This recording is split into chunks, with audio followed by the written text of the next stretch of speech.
नमस्ते दोस्तों, स्वागत है सभी का शिवरस राइटे यूट्यूब चैनल में। आईटीआई इंजीनियरिंग ड्राइंग का पेपर अभी 13 तारीख को है। तो बहुत सारे डायग्राम यहाँ हमने अपलोड किए, बहुत सारे डायग्राम को ऑनलाइन भी अपलोड किए हुए हैं। लेकिन जाते जाते ये जो सिंपल डायग्राम है वो जाते जाते आपको करके जाना है। ये भी बहुत बार रिपीट हुए हैं। बहुत सारे क्वेश्चन अगर देखेंगे बहुत सारे ईयर से, तो ये क्वेश्चन बहुत बार रिपीट हुए। सिंपल डायग्राम है, हम देख के नहीं जाते, और अगर वो देख के गए तो आपको और ज़्यादा मार्क्स मिल सकते हैं। तो पहला डायग्राम है यहाँ ग्रुप 2 के लिए। ग्रुप 2 मतलब electrical group, electronics group, IT related group, जो 16 ट्रेड दिए। और यहाँ बहुत सारे वीडियो भी अपलोड किए हैं। अगर आप यूट्यूब पे जाएंगे तो आपको चैनल पे बहुत सारे वीडियो जो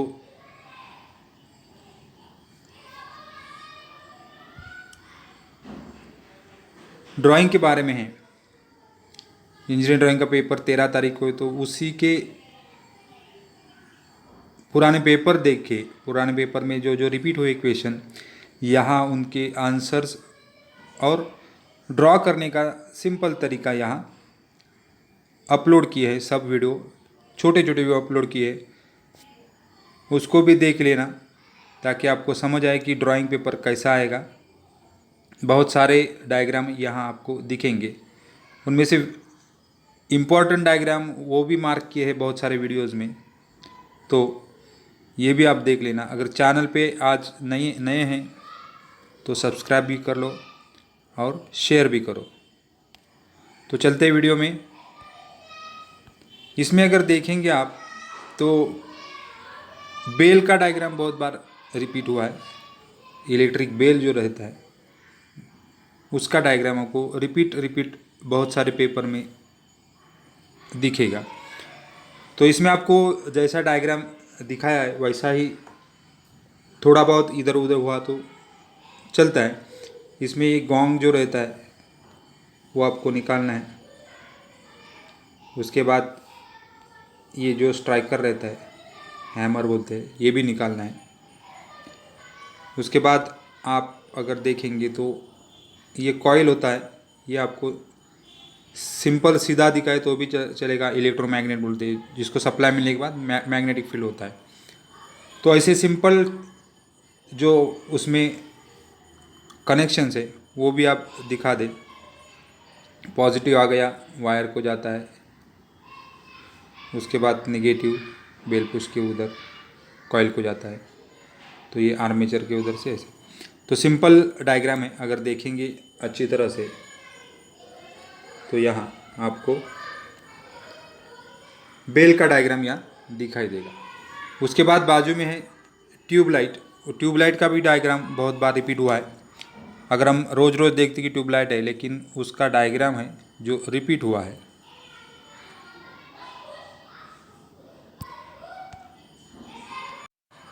तो ट्यूबलाइट में सिंपल डायग्राम होता है। अगर आप देखेंगे तो ये हो गया सिंपल डायग्राम ट्यूबलाइट। जो आपको ट्यूब निकालना है, ऊपर स्टार्टर निकालना है। अभी ट्विन ट्यूब मतलब डबल ट्यूब उसको बोलते हैं। इसमें एक ट्यूब के लिए एक चोक, दूसरे ट्यूब के लिए दूसरा चोक। तो अगर देखेंगे तो ये सप्लाई दोनों को न्यूट्रल यहाँ से ऊपर गया है। थोड़ा मैं जूम आउट करता हूँ, 1 मिनट।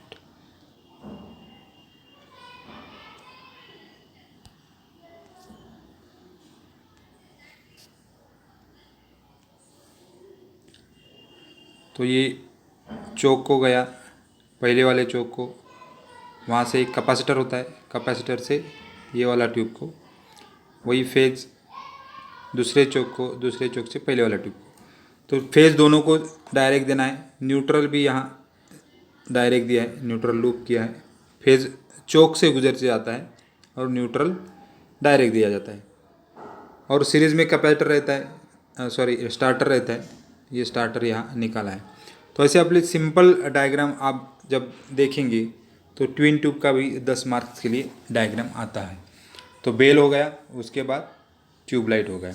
तो ट्यूबलाइट में आपको पहला सिंपल एक ट्यूबलाइट निकालो, उसके बाद दो ट्यूबलाइट निकालो और उसको कनेक्ट करो एक साथ, तो हो जाएगा ट्विन ट्यूब। उसके बाद आता है high pressure sodium vapour lamp. Sodium vapour lamp यहाँ उसको इग्नेटर होता है, यहाँ चोक भी होता है, इग्नेटर होता है, और ये सप्लाई न्यूट्रल डायरेक्ट दिया है, एक वायर इग्नेटर को दिया है। इग्नेटर का दो वायर जो रहता है रेड और येलो रहता है, वो चोक के जो टैपिंग होते हैं उनको दिया जाता है। और यहाँ चोक को फेज दिया, चोक में से फेज गुजर, मतलब चोक है सीरीज में, और लैम्प को चोक में से गुजरते वायर जा रहा है फेज। तो ये हो गया सिंपल डायग्राम। यहाँ high pressure sodium vapour, sodium vapour में आपको इग्नेटर दिखेगा, लेकिन मर्क्यूरी वेपर, ये हो गया मर्क्यूरी वेपर। मर्क्यूरी वेपर में आपको इग्नेटर नहीं होता है।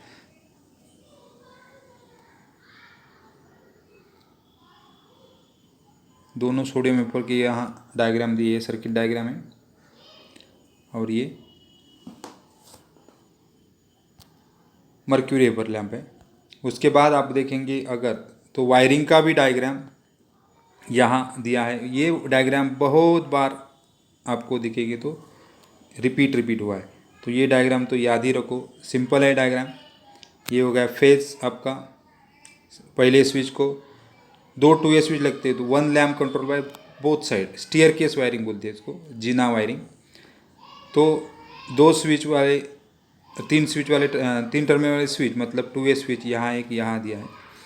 तो ये हो गया फेज पहले स्विच को, और दूसरे स्विच को कॉमन टर्मिनल को यहाँ लैम्प का वायर आएगा, और दोनों जो ऊपर नीचे रहते वायर उसको शॉर्ट करना है आपको सीधे। यहाँ ऊपर वाला टर्मिनल ऊपर ज्वाइन किया, नीचे वाला टर्मिनल नीचे ज्वाइन किया, तो हो गया सिंपल ये फेज कनेक्शन। उसके बाद न्यूट्रल तो डायरेक्ट ही दिया जाता है, तो ये हो गया न्यूट्रल कनेक्शन। तो ये दोनों बाजू से चालू बंद होता है, तो इसको बोलते हैं स्टेयर केस वायरिंग। और लास्ट में यहाँ गोडाउन वायरिंग है। गोडाउन वायरिंग को भी बहुत बार आप पेपर में देख सकते हो। तो ये बाकी कुछ लिखने की ज़रूरत नहीं, ये पहला वाला लैम्प, दूसरा वाला लैम्प, तीसरा वाला लैम्प, उसके नीचे ये पहला वाला तो सिंगल पोल स्विच रहता है, उसके बाद 2A स्विच, ये 2A स्विच हो गया। अभी आपको फेज मतलब तीन लैम्प अगर रहेंगे तो दो 2A स्विच, एक सिंगल पोल स्विच, और अगर कितने भी लैम्प निकाले उनसे एक माइनस करके 2A स्विच लगाना है। तो चार लैम्प रहेंगे तो तीन 2A स्विच, एक SP स्विच, मतलब सिंगल पोल स्विच। अभी फेज कनेक्शन करते हैं। फेज हो गया यहाँ पहले स्विच को, पहले स्विच से दूसरे स्विच से कॉमन टर्मिनल को, और तीसरे स्विच से कॉमन टर्मिनल को। तो ये पहला फेज मतलब यहाँ देना है, यहाँ से गया तो दूसरे स्विच के कॉमन टर्मिनल को। तो यहाँ ऐसा फेज का कनेक्शन इधर ख़त्म हो जाता है। उसके बाद न्यूट्रल जाएगा लूप होके, पहले लैम्प को लूप किया, यहाँ से दूसरे लैम्प को लूप किया, यहाँ से तीसरे लैम्प को लूप किया। जितने भी लैम्प रहेंगे उसको, ये न्यूट्रल तो लूप ही रहता है, उसको कोई कंट्रोल नहीं है। अभी हो गया, एक वायर बचा है, तो यहाँ याद कैसे रखेंगे। पहले स्विच को दो ही टर्मिनल, तो पहले स्विच में फेज आया और वहाँ से फेज आगे के स्विच को गया।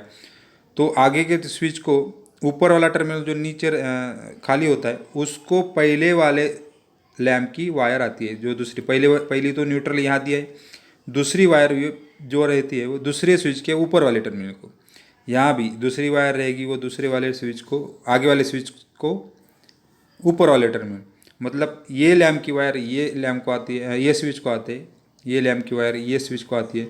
अगर ये लैम्प रहेगा तो आगे का स्विच रहेगा तो आगे जाएगी। तो ऐसे ही सिंपल कनेक्शन है, एक बार अगर देखेंगे तो ये भी आपको अच्छी तरह से समझ आएगा। तो 3-4 डायग्राम ये देख के जाना, और चैनल पे नए हो तो सब्सक्राइब करो, लाइक करो, शेयर करो, और सबको best of luck. Thank you very much.